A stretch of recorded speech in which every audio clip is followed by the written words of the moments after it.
안녕하세요. 스포츠 이슈 채널 지킴이TV입니다. 지난 8일 야구계는 고척 NC전을 앞둔 키움 소녀 감독의 갑작스러운 자진 사퇴 소식으로 떠들썩했습니다. 치열한 순위 싸움 중 뜬금없이 나온 송 감독의 퇴진에 야구계는 큰 충격에 휩싸였습니다. 키움은 8일 송 감독이 7일 고척 스카이돔에서 열린 NC와 경기가 종료된 후 김치현 단장과 면담을 가지고 감독 사퇴 의사를 전달했고, 구단은 내부 논의를 거쳐 송 감독의 자진 사퇴 의사를 받아들이기로 했다고 밝혔네요. 게다가 송 감독의 뒤를 이어 김창현 퀄리티 컨트롤 코치가 감독 대행으로 선임됐죠. 이 또한 파격적인 인사였습니다. 최근 송 감독이 성적 부진으로 비판의 대상이 된 것은 맞습니다. 그래도 키움은 송 감독의 자진 사퇴가 발표된 날 리그 3위였습니다. 포스트 시즌 진출 가능성이 높은 상황이었고, 송 감독에 대한 평가는 포스트 시즌이 모두 끝난 뒤 이뤄져도 됩니다. 키움은 송 감독이 7일 경기 종료 후 김치현 단장을 만나 성적 부진 때문에 직접 사퇴 의사를 밝혔다고 했지만, 만회할 기회가 충분히 있는 상황에서 단순히 성적 부진으로 사퇴를 결심했다고 보기에는 석연치 않은 구석이 있습니다. 구단 내부적으로 누군가와 트러블이 있었던 게 사퇴의 직접적인 원인이 아니냐는 합리적인 의심이 나오는 이유인데요. 송 감독은 자진 사퇴 발표 전날까지 자녀 경기 일정을 두고 논의를 한 것으로 알려졌습니다. 그랬던 송 감독이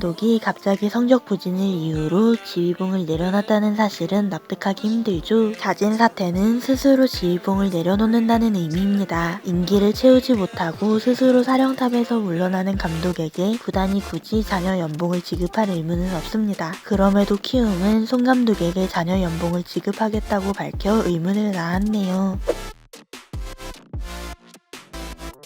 이에 대해 김치현 단장은 감독님이 처음 취임하면서 여러가지 어려운 상황을 떠안았다. 코로나19가 있고 선수들의 부상도 있다. 그럼에도 한 번도 불평불만이 없으셔서 너무 감사했다. 감사의 표시로 해드려야 된다고 생각했다라고 설명했습니다. 하지만 아무리 키움이 송 감독에게 고마운 마음이 있다고 하더라도 철저한 비즈니스 관계로 얽혀있는 프로의 세계에서 발생한 난데없는 키움의 온정주의는 이해하기 어렵습니다. 손 감독은 키움과 계약 기간 2년, 계약금 2억 원, 연봉 2억 원 등 총액 6억 원의 도장을 찍었죠. 일반적으로 감독이 시즌 도중 지휘봉을 내려놓으면 수석 코치 혹은 다른 파트 코치가 대행으로 선임됩니다. 하지만 키움은 김창현 퀄리티 컨트롤 코치를 감독 대행에 앉히는 인사를 단행했습니다. 이에 대해 김치현 단장은 퀄리티 컨트롤 코치는 전력 분석팀의 자료를 유연하게 적용하는 역할을 한다. 손 감독님이 사퇴한 시점에서 수석 코치가 감독 대행을 하면 수석 코치의 역할을 퀄리티 컨트롤 코치가 수행할 수 없다고 생각했다. 반대로 퀄리티 컨트롤 코치가 감독 대행을 하면 수석 코치가 적극적으로 도와 부족한 점을 보완할 수 있다고 판단했다라며 김창현 대행 선임 이유를 밝혔네요. 만약 키움이 포스트 시즌 진출이 멀어진 상황이라면 김치현 단장의 설명이 납득이 갑니다. 하지만 현재 키움은 2위 자리 탈환을 놓고 치열한 순위 싸움을 하는 팀이죠. 아무리 송 감독을 지금 거리에서 보좌했다고 하더라도 지도자 경험이 일천한 검증되지 않은 인사를 이 중대한 시기에 감독 대행으로 앉힌 건 결코 일반적이지 않습니다. 오히려 선수단의 동요가 커지는 역효과가 날 수도 있다는 예상입니다.